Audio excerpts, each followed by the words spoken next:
At my sister's engagement party, under fancy lights and smiling faces, my 10-year-old daughter was slapped so hard by my own sister that she fell to the floor crying in front of 200 silent guests.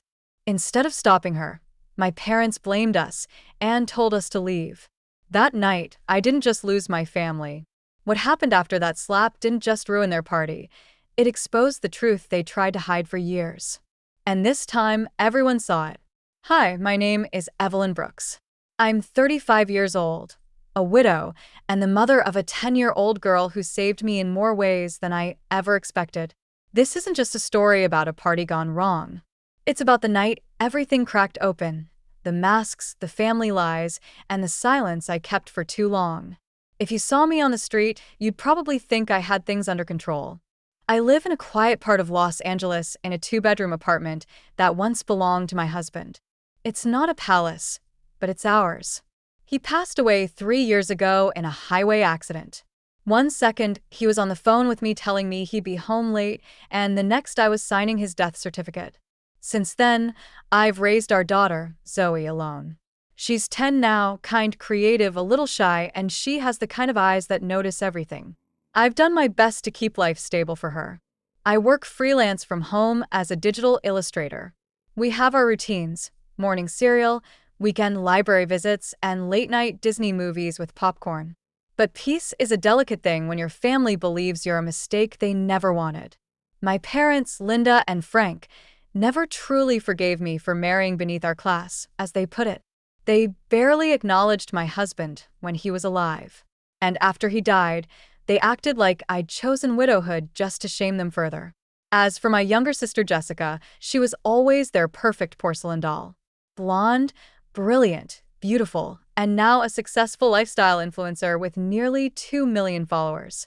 Every photo, every caption, every perfect moment was calculated, choreographed, and praised.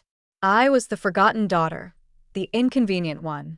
And then last week, something unexpected happened. I received a thick cream-colored envelope in the mail, the kind that smelled faintly of perfume and privilege. Inside was a formal invitation. You are cordially invited to the engagement celebration of Jessica Brooks and Adam Westfield. Location: the Skyline Rooftop, Los Angeles. Dress code: formal. RSVP required. There was no personal note. No, we'd love to see you. Just a name, a date, and a reminder that I still existed, barely. I looked at Zoe. She was spinning in our small kitchen, her socks sliding across the tiles. She caught a glimpse of the envelope in my hand.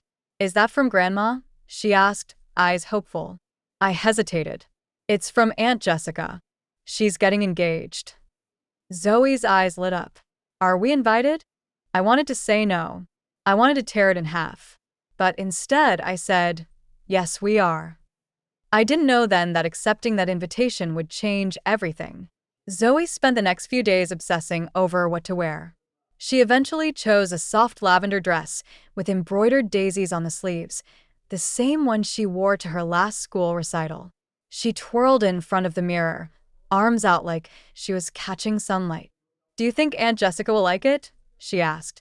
I forced a smile. "She'll love it, sweetheart." I didn't say what I was really thinking. "If she even bothers to notice you." The Skyline Rooftop was everything I expected it to be: glamorous, excessive, cold. Glass walls wrapped around the rooftop, offering a glittering view of Los Angeles. Soft jazz played in the background. Waiters moved through the crowd in black ties, carrying golden trays of cocktails and hors d'oeuvres. Zoe held tightly to my hand as we stepped in. Almost immediately, I felt it.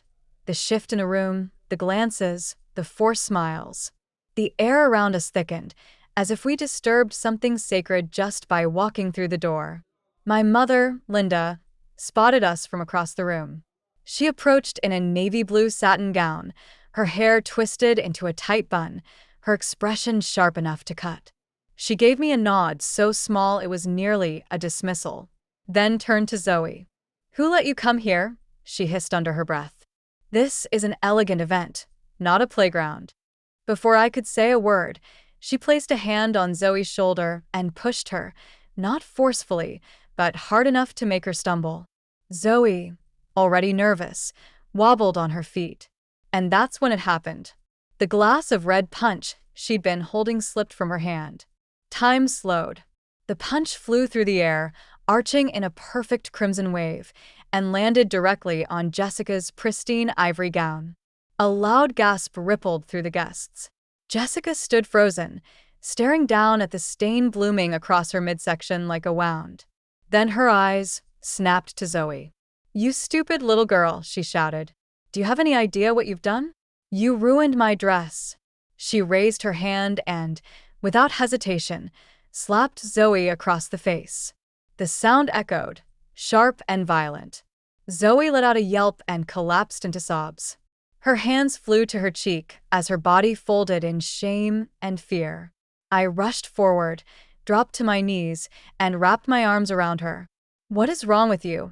I screamed at Jessica. Before she could answer, my mother stepped in. "You never should have brought her here," she spat. "You've embarrassed us enough." My father, Frank, appeared beside her, expression stiff, voice flat. "Take your daughter and go." I stood up slowly, trembling. "I just need to explain." "No," Linda barked. Security. 2 black-suited guards arrived. I didn't resist. I picked up my sobbing daughter and held her tight as we were escorted through the room like criminals. Behind us, I heard whispers, phones clicking, champagne glasses clinking. Jessica stood tall, her ruined gown clinging to her, lips curled in disgust.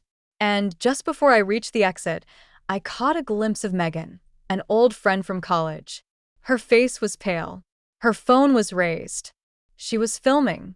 That night, I sat on the edge of my bed in silence, the apartment lit only by the faint orange glow of the street lamp outside.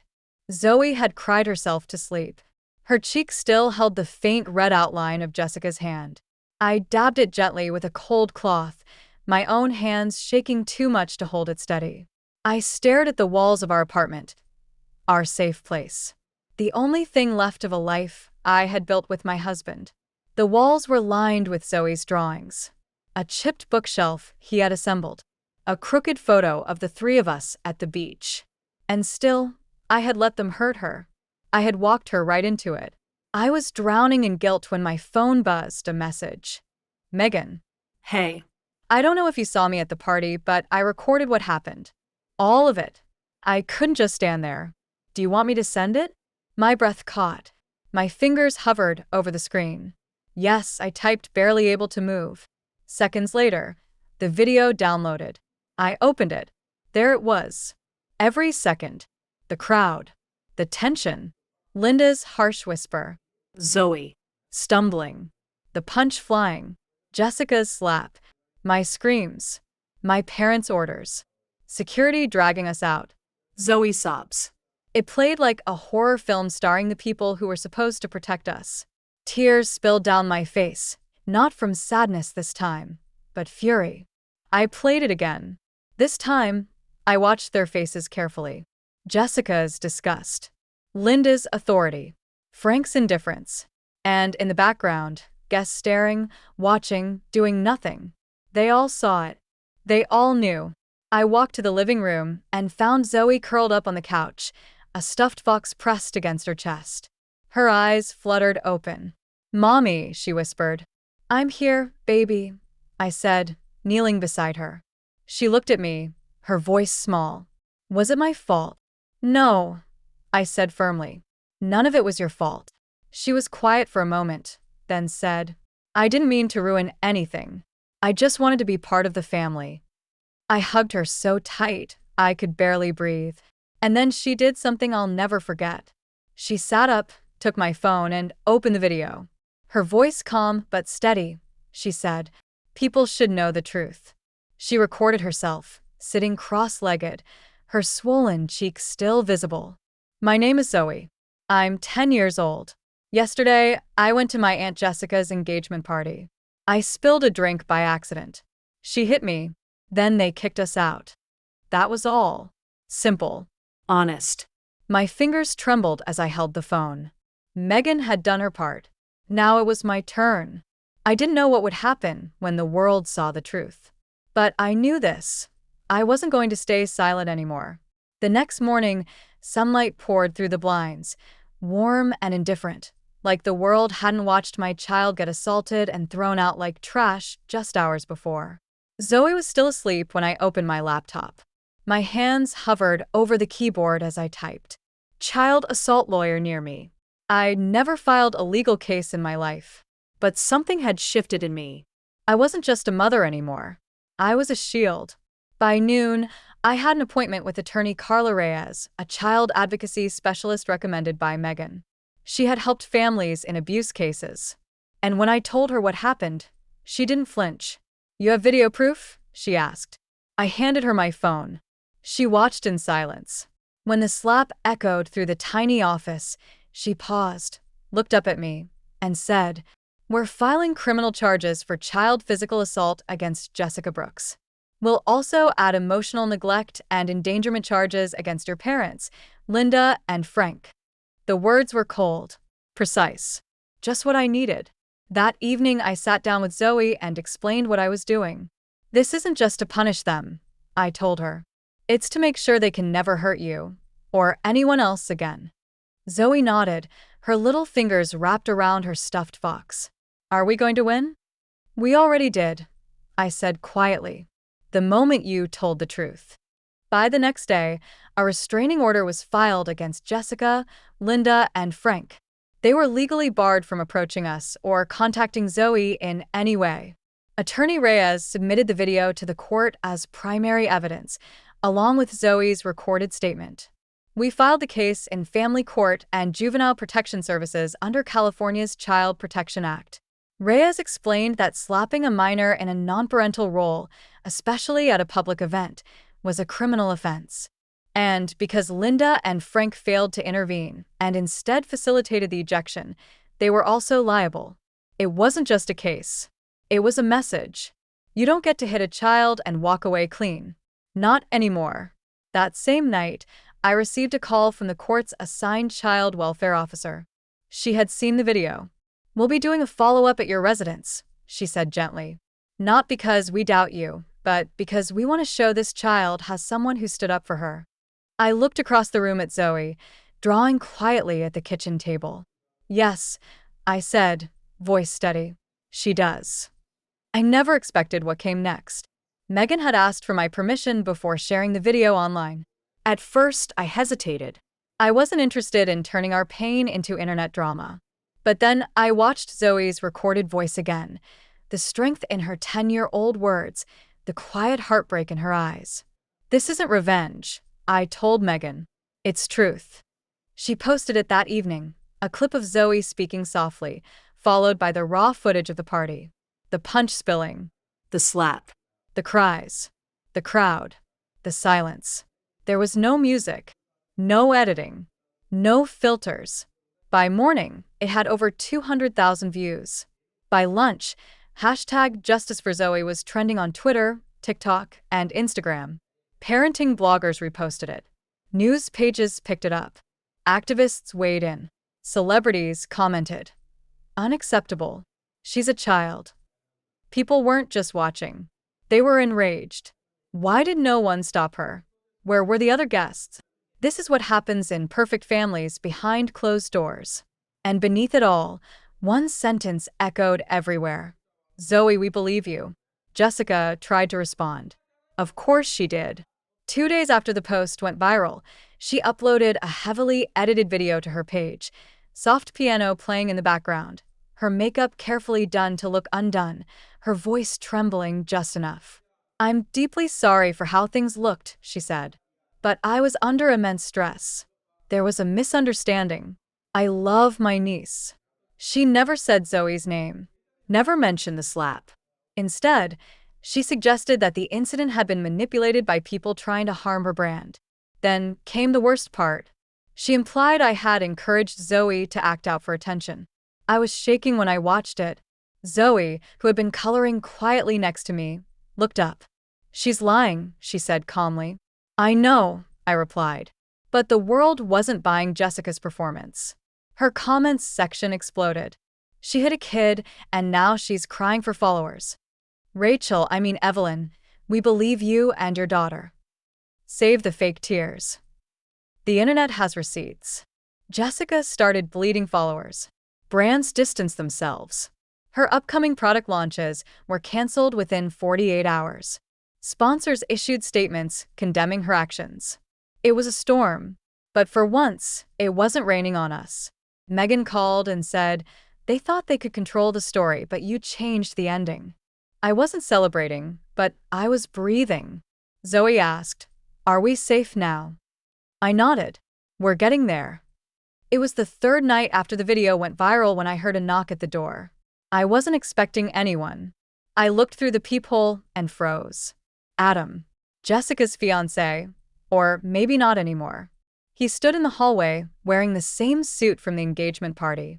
Jacket off, tie loosened, eyes heavy with something between guilt and shock.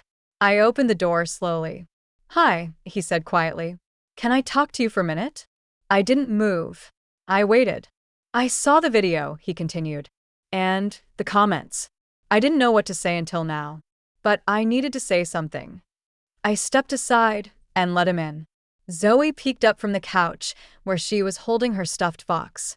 Her eyes widened when she saw him, but she didn't say anything. Adam knelt beside her. "I'm so sorry for what happened to you," he said softly.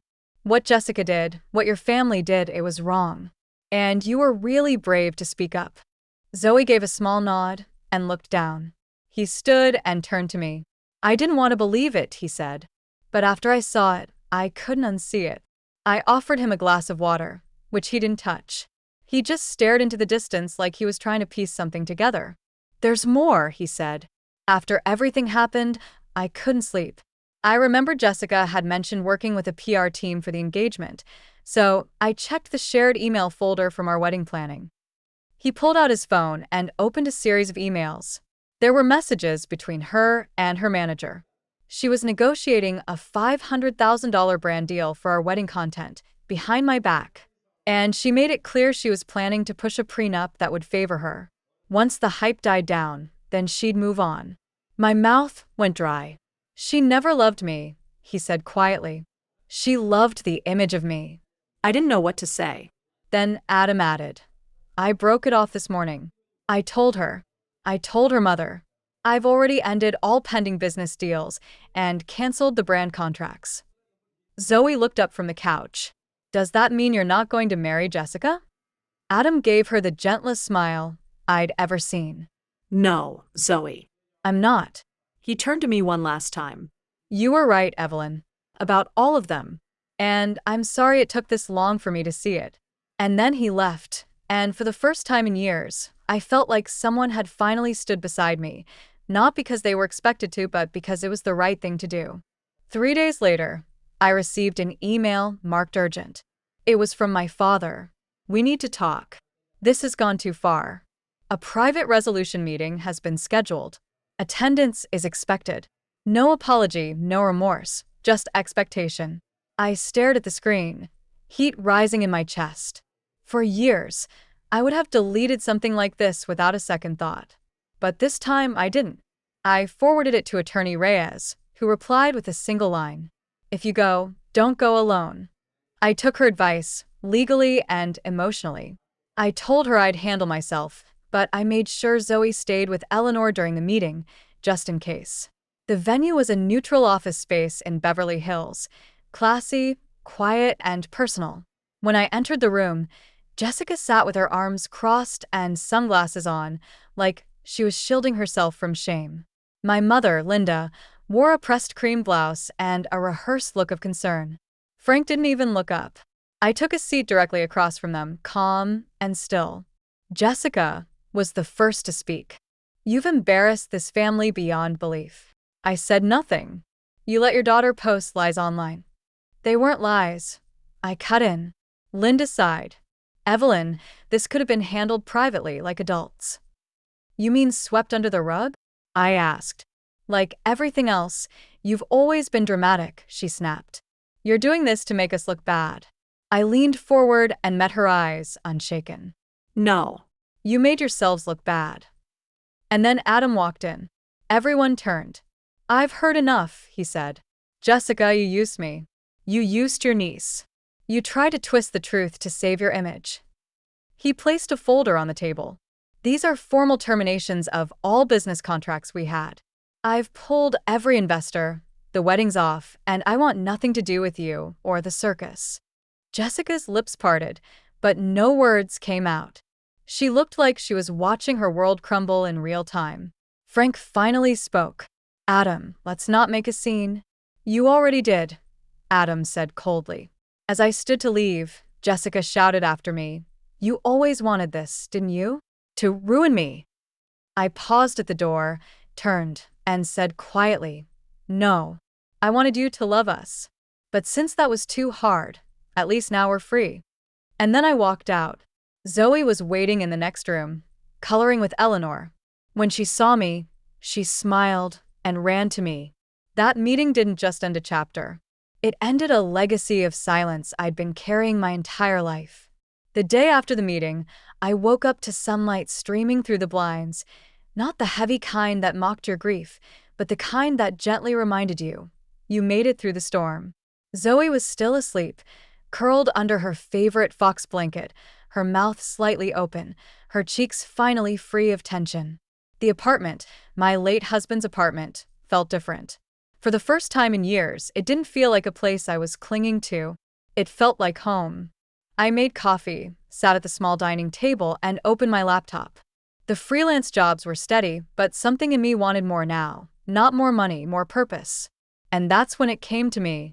I began designing a small online shop, a blend of digital prints, empowering quotes for single mothers, child-friendly art kits, and a simple mission: art that speaks when you can't. I called it Z Plus E Studio.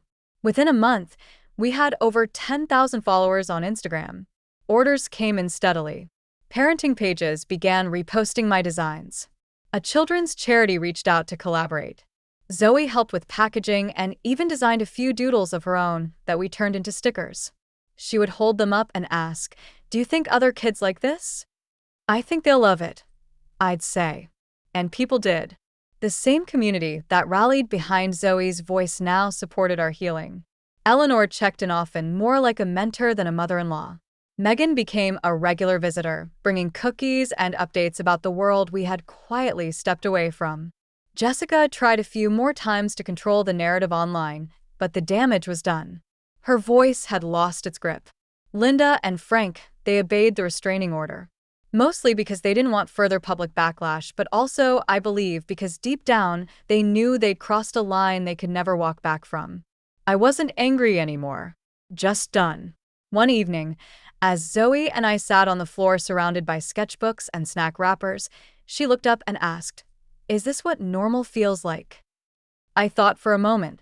"Not just normal," I said. "This is what safe feels like."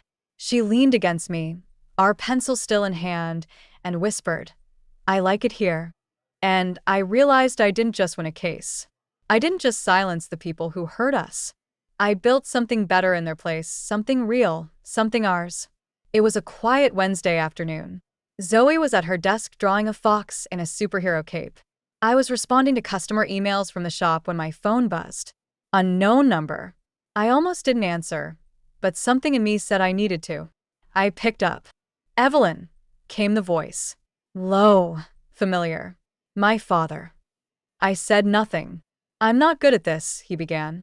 "Never have been. But that day in the meeting, I heard what you said, and I realized I should have said something a long time ago." My hand tightened around the phone. He continued, "We hurt you. Not just now, for years. And I let it happen. I don't expect forgiveness. I needed you to hear that at least once." There was a long pause, the kind that echoes louder than words. I closed my eyes and whispered, "Thank you." Then I added, "But I'm not carrying this anymore." He let out a breath. "I understand." And then he hung up. No pleading, no excuses, just the sound of a door closing for good.